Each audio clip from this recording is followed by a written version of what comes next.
Okay, then there's the adab of food. Also takes time because this is again a practical thing.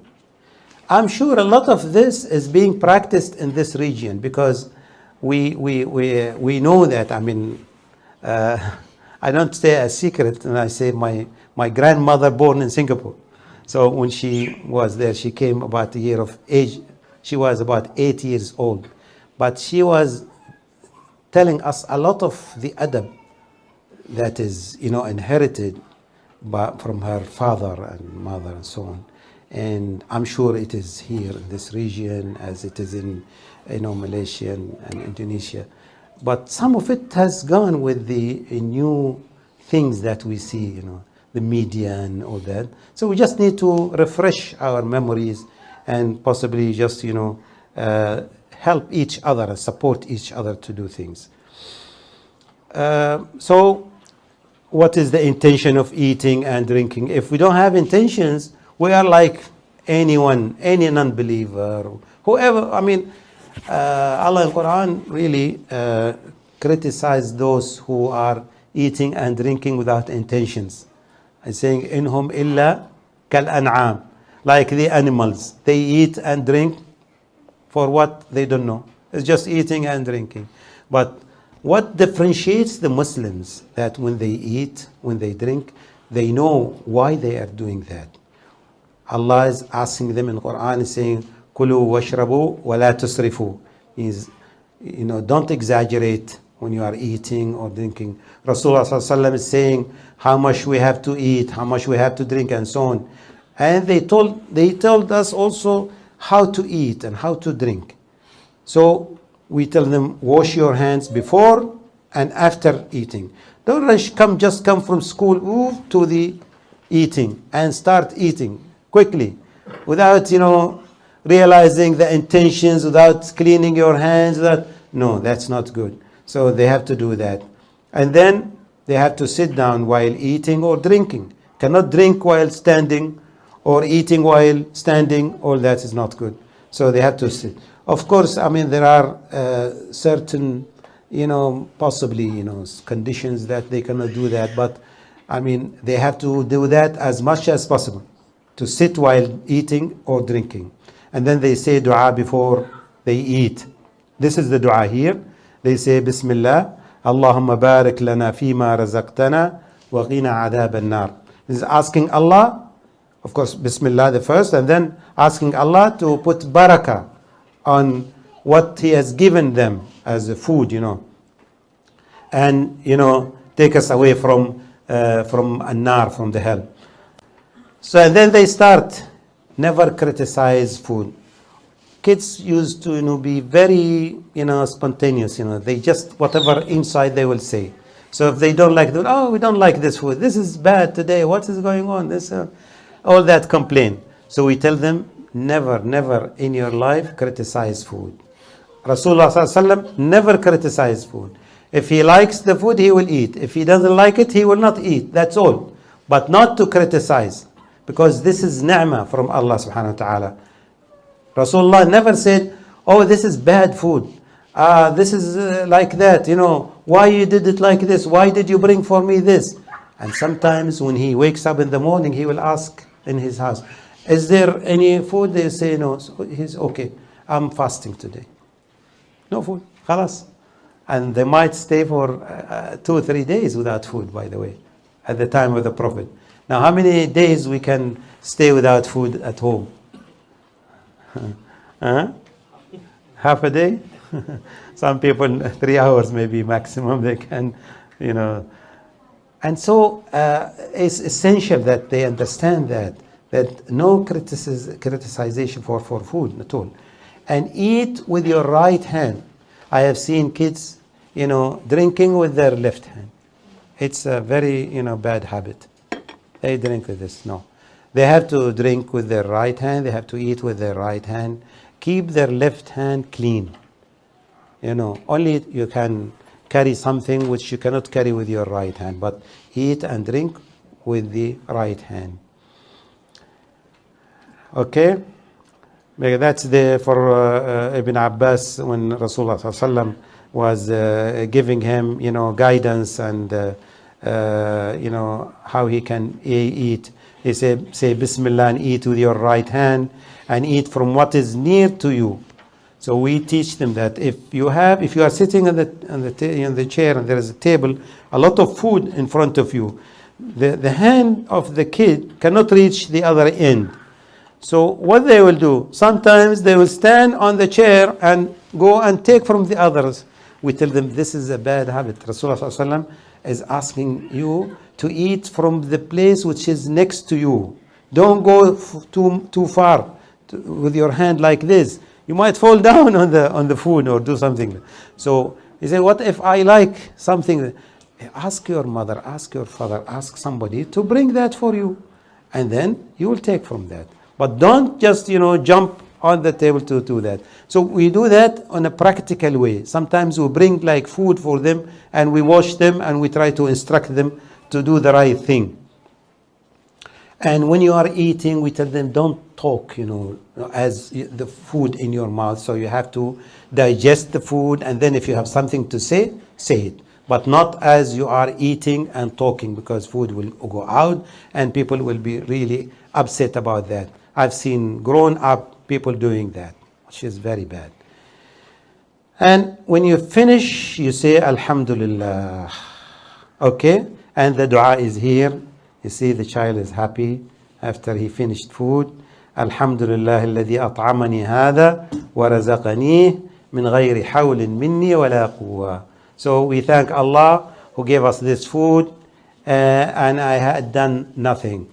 I have done nothing, but Allah gave me this food. So we thank Allah. Some of the kids will rush to eat and they forget the dua. So the parents should be always ready to remind the child. And we give them, as I said earlier, stickers for the dua.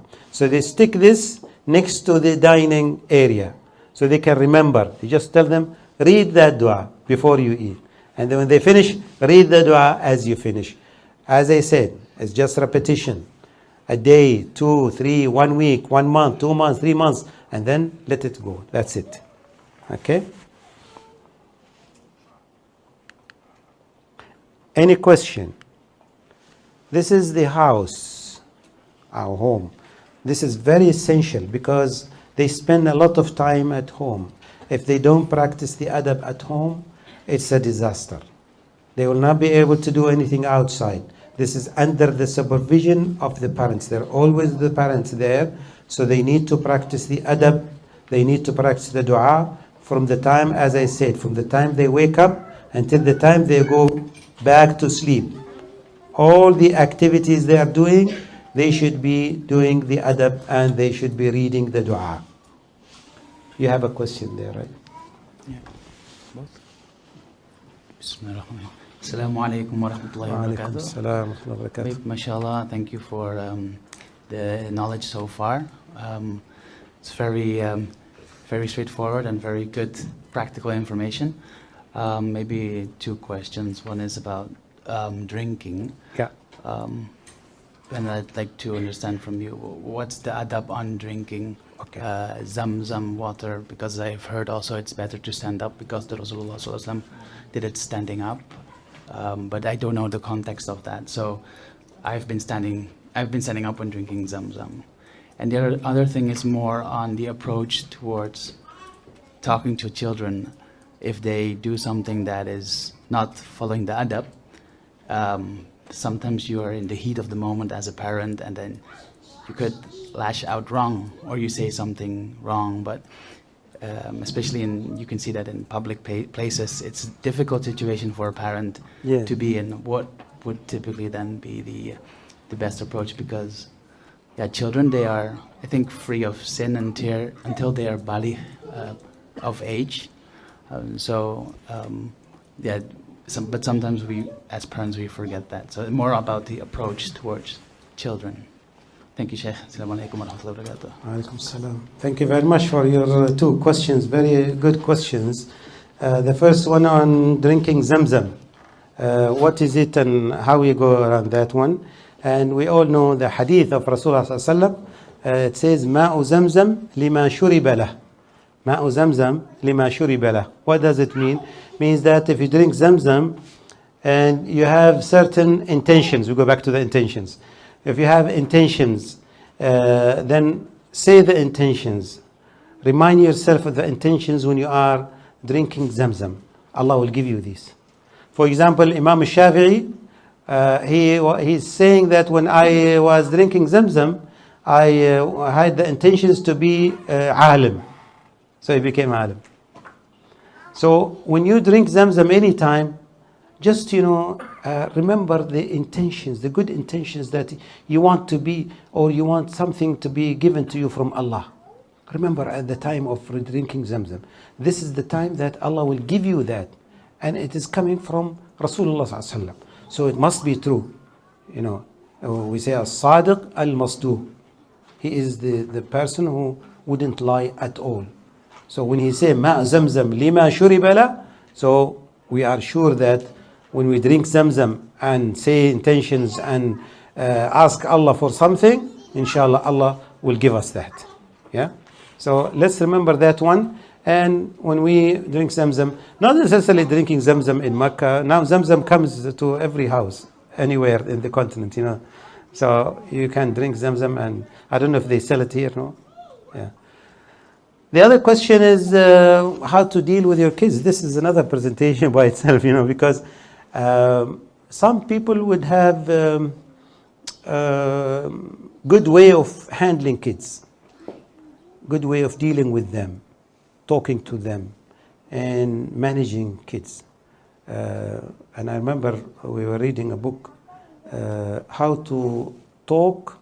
This is the title of the book. How to Talk so kids will listen, and how to listen so kids will talk. So no talking together and no listening together. So when they talk, just keep quiet. Listen, let them finish their talk to the end. And then look at the best way to handle that, because as I said earlier, they don't really intend to cause trouble to you. They love their parents, definitely. And you love them, of course. You don't want to cause any trouble to your kids. But it's the way that the issues are being handled. This is the problem. As you're saying, if the kid is doing so much, he's naughty and running in this, you would really catch him by force and trying to, hammer him. So we need to also remember the hadith of Rasulullah sallallahu alaihi wasallam when a Sahabi came to him and said, "Awsini ya Rasulullah," means give me advice. He said, "La taghdab," means don't be angry. And then the companion was not very much. He wants some more, just one word, la taghdab, is not enough maybe. He said, "Awsini." So he expected to receive some more, advice. And Rasulullah said to him, "La taghdab," again, don't be angry. And then the third time he asked him, "Give me advice, Rasulullah." And he said to him, "La taghdab." So 3 times, and many of the instances that we're trying to deal with the kids, that we get angry from their actions. And the anger then will take you to a different, perspective of understanding the issues and dealing with the issues. So the first thing, the parents should really stop their anger. Once you are angry, then you're going to deal with the issue in a different way, possibly in the wrong way. So try to hold your anger and just, try to put these things in perspective and try to listen to the kids and try to talk to them in the right way. I would advise also parents to take some more education on how to handle kids. There's a lot of material in the, YouTube and this, of how to have the psychology of children, how to deal with kids, and this. This will help a lot. And read about this one. There are books also about dealing with kids and so on. But what we were doing here, or what we're saying just so far, is part of that one is going to bring your child to a different direction, a different mood, different way of behavior, okay, will help the parents to deal with him if he is filled with the light of the Prophet sallallahu alaihi wasallam. Okay? Did I partly answer your question? Partly, maybe. Any other question from the other side? Okay? Happy so far? Awake? Good. Okay, let's move to the next chapter.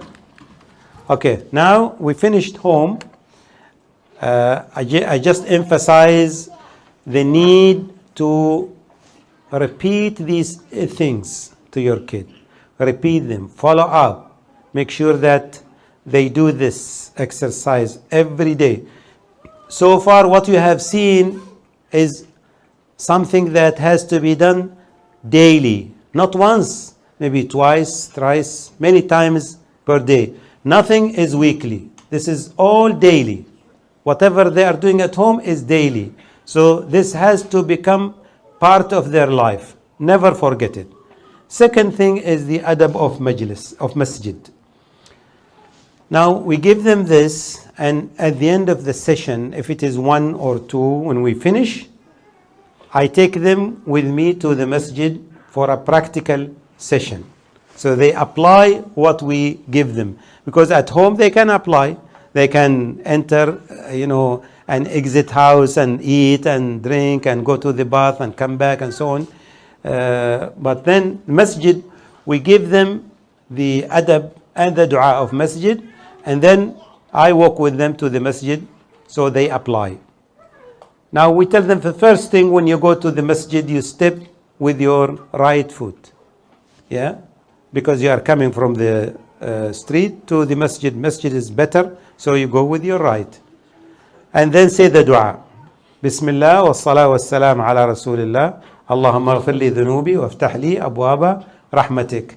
How many of us will remember this when we go into the masjid? Sometimes, what happened? Really, this is a bad habit, When we go to the masjid, we walk, maybe 2 or 3, we talk. We talk about so many things, about so many issues, maybe business issues. As we are coming close to the masjid, we realize that we are going to the masjid, but the issues are still hanging on our minds. So we enter. We don't know, did we enter with our right or left, or we don't read the dua because we are still thinking about the discussion, what was going on. And unfortunately, that thinking continues until we start praying. And unfortunately, sometimes continues while we are praying. We think about the discussion. What happened during that discussion? And then we complain. We say, oh, we didn't have khushu' in salah. We didn't have hudur in salah. Our minds were outside the prayer. But we did the wrong thing. We should come quietly, as Rasulullah said. We should walk with the intentions of having a good prayer. We should not talk before we reach the masjid. We should just thinking about the masjid and how we're going to be present in front of Allah. So we say the dua. We tell them say the dua. And they memorize this dua before they go to the masjid. And then we tell them as you enter and say the dua and make the niyyah for i'tikaf. It's just easy. Say nawaytul i'tikaf. That's all. They don't need to say much, And say nawaytul i'tikaf, and then they pray 2 rak'ah. And we tell them if they are 8, we tell them don't sit beside each other. Because they are kids. They will just, sometimes, they go back to their norms, they play or they laugh or they talk. So we tell them, go to the second row, not the first row. The first row for the men.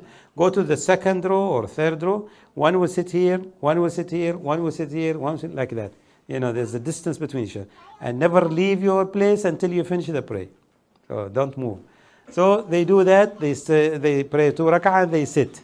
And then we tell them after you finish 2 rak'ah, if the prayer is not started, either you make salah ala nabi, or you make dhikr, or you take Quran and start to read, because they are all able to read Quran. So any of this is your choice. You do whatever you want. But not just sit idle, or just look around, or talk to the person next to you know. And then pray in the second row. This is the Rasulullah instructions. The children who are small, they don't come to the front row. Leave it for the grown-up, And then when you go out, after you finish prayers and the adhkar after prayers, you do them. And then as you go out, step out with your left. Okay, so they have to remember that. Step with your left and say the dua. Bismillah wa salah wa salam ala Rasulillah. Allahumma ghafir li dhunubi waftah li abwaba fadlik. So we tell them the only difference is the last word. In the first one, you say abwaba rahmatik, means your mercy. And the last one, abwaba fadlik, your fadl, your generosity. So we watch them as they do that, maybe once, twice, and then until they are okay, they can go by themselves and apply this adab and the dua. We're confident they'll do that, then we leave them. The third thing is the market. As I said earlier, the market now is becoming a popular place for kids. They go and play, they go and do so many things. We try to give them what is appropriate, what's not appropriate to do in the market. And we tell them that Rasulullah ﷺ is saying, أحب البلاد إلى الله مساجدها وأبغض البلاد إلى الله أسواقها. This is in Muslim. What does it mean? The loved places for Allah are the masajid. And that is for, for clear, purposes. Because these are the places for ibadah, places for praying, places for that. And the most places that Allah hates are the markets. Why? Because they say shayateen will be there, and the swearing will be too much. Then all the bad words that you will be listening to will be in the market. So that's why these places are not really the places to stay for long. Now, unfortunately, they're becoming the places to stay the longest period of time. 2 hours, 3 hours, and all that, which is not right. And then we tell them, as you enter the market, say the dua. What is the dua? It's now like, almost forgotten. People are not saying that. The dua, لا إله إلا الله وحده لا شريك له له الملك وله الحمد يحيي ويميت وهو حي لا يموت بيده الخير وهو على كل شيء قدير. That's a short dua. But look at the ajr. Allah will give 1 million hasana if you read that dua. 1 million. Just if you read the dua as you enter the market, and will wipe 1 million sin, and will raise the person 1 million step. This is really great, huh? But how many people are doing that as they enter? Have you heard anyone doing that? We're always at the market. Every day we go to the market. But have you heard people saying that? Maybe not. Maybe they are saying it, in themselves. We used to see it in Tareem. There was one person, his name is Abdullah Bil-Faqih. He was blind, He used to come to the market. He was, at that time, I was a kid, maybe small. He used to come to the market, will stand on a certain place, like the center of now maybe the center of the mall. And he will say this dua loud. So people in the shops, they will go out because they can listen to him because his voice is very loud. And they go out and they read the dua with him. The whole market will say the dua. Look at that. This is beautiful. And he used to come every day just for that purpose. And then he goes home. That's it. He has only this. And look at the ajr that he is getting for himself. And the ajr from the others will also be for him because he is reminding them to say the dua. Isn't that beautiful? So if you go with your family and say the dua, remind them to say the dua, you get the ajr and they get the ajr also. Whenever you go to the market, every day we go to the market, so it's easy to say it.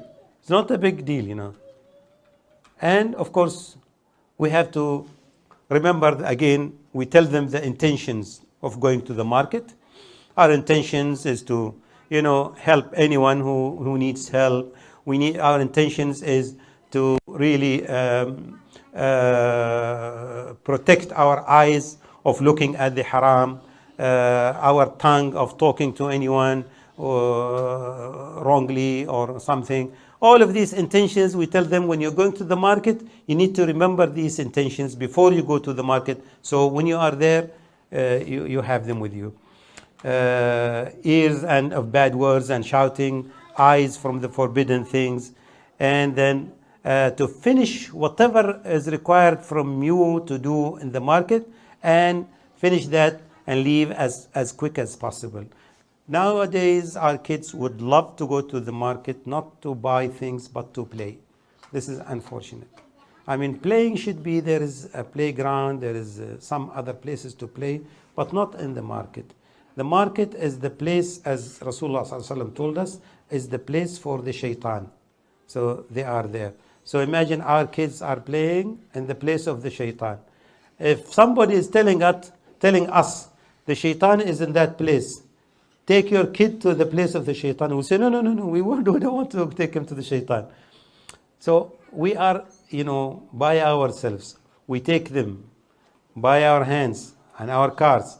We take them there. We leave them there with the shaitan for 2, 3, 4 hours with no intentions just to stay in there. I mean, we need to think about that seriously. So we tell them that as you finish whatever you want to do, if your father is asking you to bring something from the market, to buy something or so, go and do it, and then immediately come out safely, inshallah. With the dua, you'll be protected, inshallah. And it's not the place to play, of course.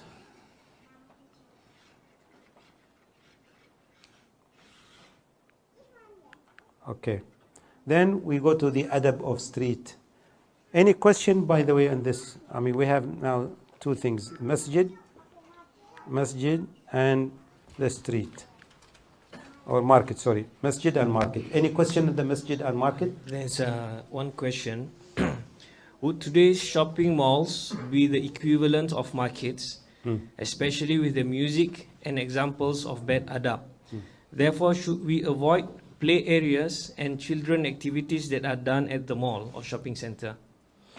As I said, I mean, we have some other places for children to play. We have playgrounds outside the malls. We have like the gardens, they dedicate some places for children to play. That's the best, better than getting them to play in the mall. Because if they are playing in the mall, definitely they will not just be constrained with the area where they play. They will then go out, and then they will go to this and go to that, and they will see this, they will see that. So it's not the area that we want to raise our children from the childhood to be, educated, let's say, by the malls, because this is education. They give them lessons.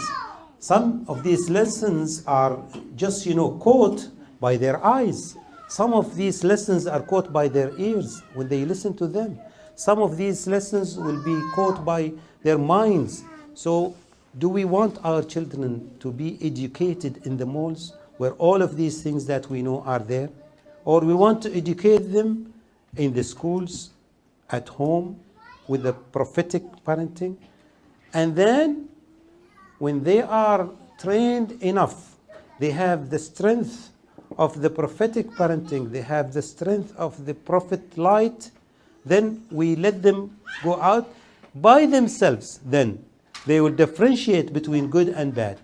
They will be able to see the dark side of life and the good side of life. They will make the best selection then, because they have been equipped with the right tools to go out. But at that age where they don't have any ammunition, their minds and hearts are empty, and we let them go out and take the education from anywhere, any education. That's wrong. So at that age where they are young, we need to train them, we need to really give them the right ammunition to live right and to see the struggle of this life and make the right choice. We don't want to regret as they grow up. When they are 16, 17, 18, and they are empty from inside, we then cry. We say, what happened to our kids? They used to be obedient when they were 5 or 6. They used to come every day and kiss our hands. They used to come and, take permission to go out there. Now they are 16, 17, they don't do that. They don't even see us. They don't talk to us. We don't know their friends. We don't know what they do. We don't know where they go. All of that, we don't want that. We want them to be trained properly. When we are confident that they have the knowledge, they have the prophetic, right way of dealing with life, then we can let them go. Because they will go later to anywhere they want to go. But they will be able to differentiate. They will be able to select the right thing. They will be able to please us. We'll see them with the good tools they are going into life. That's what we need to do. You have a question, right? Yeah. Al-Habib, we want the masjids to be a place where children feel welcome. They want to be. We want them to be there. Right. Did I say that right? I mean, we want them to be happy in the masjid.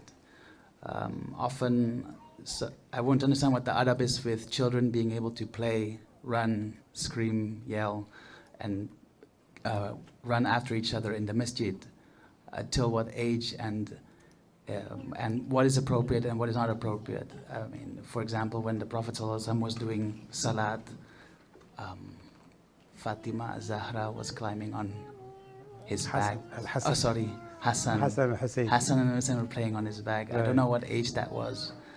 And sometimes you see parents saying, "Shh, you can't do that. Get away." But yeah, we want to understand the adab because we want them to be happy in the masjid. Yeah. Going back to what I said about masjid, is to equip our children with the adab of masjid. This is very important. So we teach them how to behave in the masjid. Masjid is for ibadah, for sure. No one can say that masjid is for children play. Children play, there is another place. But masjid, everybody is agreeing that it is the place for salah or for zikr or for reading Quran. This is the masjid. Even, you go to masjid and talk to your friend, that's not right. There is hadith saying, Al-kalam fil masjid ya'kul al-hasanat. Kama ta'kul al-nar al-hatab. Which means that if you talk to your friend in the masjid, it's like, the fire that eats the wood. Which means that your hasanat will be eaten by just talking to your friend. Because this is not the right thing for masjid. And in addition, if we take our children at a very early stage to masjid without teaching them, they will be a source of, as you're saying, they will cry, they will run, they will do all things. And I have seen examples which are very bad. Even they go to the extent when people are praying, they go to there is mushaf, Quran, they will take it and they will throw it, they will jump on it. They will do so many bad things which you cannot control. You are praying, and your kid is just running around, maybe 2 years old or 3 years old. He doesn't recognize this is mushaf or this is this, how to respect mushaf. He doesn't have a clue to that. So you think like it is like any book. He can take it, he can throw it, he can, do anything with it. Sometimes they tear it. So it's this sort of thing that we want to avoid. Now, sometimes there are parents who are forced to bring their children for a reason or another. I don't know. Maybe if there is like, Jum'ah prayers, and the father and the mother is so, in the hospital or something. The father is alone by himself. He cannot skip Jum'ah. He cannot stay at home with the kid. So he's obliged to bring the kid to the masjid. But these are rare conditions that are not the general rule. The general rule is Nabi Sallallahu Alaihi Wasallam saying, "Jannibu sibyanakum wa majaninakum masajidakum." Yani mad people should not enter the mosque. because they will cause trouble. Imagine a madman went into the masjid. What will happen? Everybody will be just, busy with that. With actions, is this, will try to avoid. So they will not be focusing on the ibadah at all. Same thing for children also. They will not be focusing on ibadah. They will look what the guy is doing to, why he's running, what he's doing, how he's handling the mushaf, how is the... All that will be trouble for the people in masjid. So we want to train them. Yes, some people will say we want to bring them to the masjid so they get used to the masjid. This is good and very good. But they have to train them before they enter the masjid. What is it good to do and what not to do? Then they go as children, and you will see that they are helping, they are supporting the message of the masjid. And they will see that with the adab, they are much better than some men in sitting and doing the right thing in the masjid, in respect. We tell them to respect. What is respect? I think it is here common. Like a child, we tell them that if you go to the masjid, you want to enter, and you see an old man going, keep a distance. Don't enter. Let the old man to come first into the masjid, and then you follow. Don't just jump and run and to go first before the old man. No. Let the older man come first, and then you follow. It's part of the adab. And as you exit the masjid, do the same thing. Look at the people who are going out. If you see older people coming to go out, let them go out first and stay, and then you follow, because this is part of the adab. So we want our children to go to the masjid. We encourage them to go to the masjid. On the contrary, I think one of the 7 people who are going to be, in the cover at Yawm al-Qiyamah is the man who is always going and coming to the masjid. The 5 times, going and coming to the masjid. وَرَجُلٌ قَلْبُهُ مُعَلَّقٌ بِالْمَسَاجِدِ, means his heart is always in the masjid. As he leaves the masjid, his intention is to come back to the next prayer. You see. So we want our kids to be used to that from the childhood. When they are grown up, that is a habit. They don't miss one prayer in the masjid. This is good. But as I said earlier, personally, I would prefer that we teach them at home before we take them to the masjid. That would be good help for the kids and for the community and for the prayers also in the masjid. Do you have any other opinion? Maybe some people have some other, opinions. These are sometimes opinions. Okay. Shall we? Oh, you have? Okay. Give him. Assalamu alaikum wa rahmatullahi wa barakatuh. Alaikum salam. Yes. Yeah, just regarding the issue of masjid. Masjid, from my my perception of the masjid is that masjid should be a place where everything happen. Everything that is halal, of course. Yeah, meaning that when we build a masjid, you build it with the other facility, for example. Right. You build it to the extent, you even do business. Not inside the masjid. Within the around the environment of the masjid and all that. Yeah, is it allowed? Because when you're looking at as you said about the adab of, in the masjid itself. We have touched the adab of the masjid. The parameters of the masjid, where there is, i'tikaf and prayers and all that. Now, outside the masjid, you can live outside the masjid, you can sleep outside the masjid, you can eat and drink outside the masjid, you can buy and sell outside the masjid. It's like anywhere else. It's not the masjid. But inside the masjid, it's forbidden to make buying and selling. You see? And Rasulullah saw somebody saying that asking people who has seen my camel or something, Rasulullah said, La raddallahu dallatak, Means it's not the place to ask for things. This is not the place. Or to sell and buy. You can do that outside the masjid. Same thing, if you want to, let's say, you want to promote something, promote it outside the masjid, no problem. Now we see that some masajid, they make outside the masjid a building.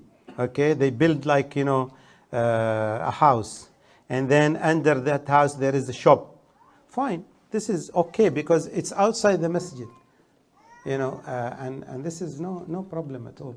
At the time of the Prophet ﷺ, the Masjid al-Nabawi, surrounded by a market, The market was not to drive, 5-6 miles from the masjid, the market. It was close to the Masjid al-Nabawi. People used to close their shop. They don't close their shops at that time. They leave the shops open, they go inside and pray, they come back. Nobody will take anything from the shops. I used to see that in Tareem also, the shops, by the way. When they go to pray, they don't close their shops. They just put a cover sheet, on their material, and they go and pray, they come back, they take it out, that's it. So thieves were outside, somewhere. Did I answer your question? I think you want to ask about selling and buying outside the masjid, right? Yes, exactly. But in a recent time, where people actually use technology, for example, where you can even do some certain transaction within the. I think it's a matter of what is within the masjid. I mean, when you have a building, for example, within the masjid itself, where people just after the prayer area, we do some transaction. You use technology, even making even zakah, even making wakaf transactions, even all those kind of things. Technology have been put in. We now have it within the masjid. As I said earlier, the masjid, basically, it is for ibadah. We all agree on that. It's for ibadah. Anything that to do with ibadah in the masjid. The masjid used also to be for other than ibadah at the time of the Prophet ﷺ and even after that one, which is like, to make sulh between people also. They come to the masjid, they have issues, they come to the Prophet in the masjid to solve their issues and problems. That all was part of the community problem solving. But other than that, like as I said earlier, selling and buying is not in the masjid, selling and buying. Now you're talking about many issues like, transaction for zakah or transaction for waqf. That's a different from buying and selling, Buying and selling means that you buy a product or you have a you have like a shop and you are selling inside the masjid. That's buying and selling, which is not right. Okay. What time is it now? We finish? Okay, we still have about 20 minutes. Good. All right, we finished the market. We finished masjid, sorry, we're going the other way. Okay, now we are adab of street.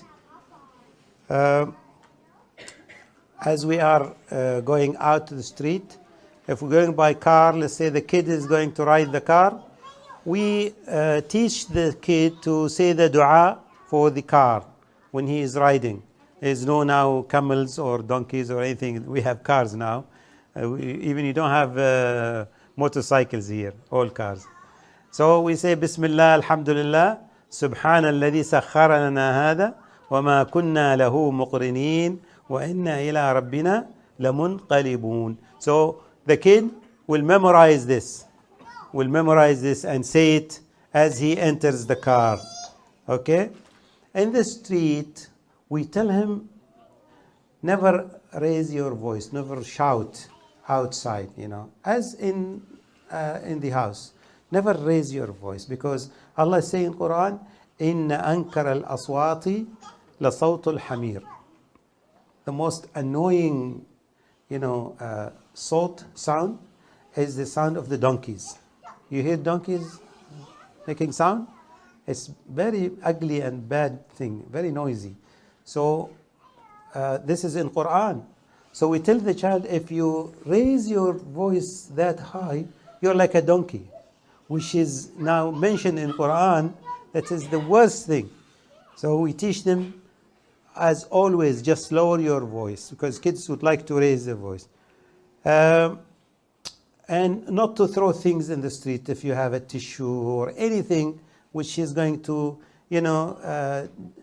cause trouble for others. And, on the contrary, you need to clean the street. If anything that you see will harm people as they walk, just take it. You get ajr for that, which is imatatul adha min at-tariq sadaqa.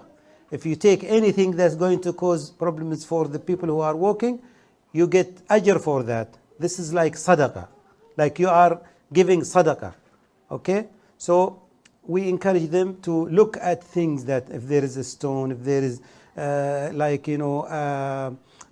piece of glass, like anything that will harm people, take it, put it in the garbage.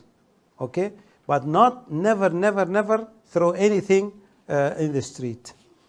Not to sit in the street. It's not the place to sit. If you want to sit, go home and sit there as much as possible. But not in the street. Street is for people to walk, so not for street.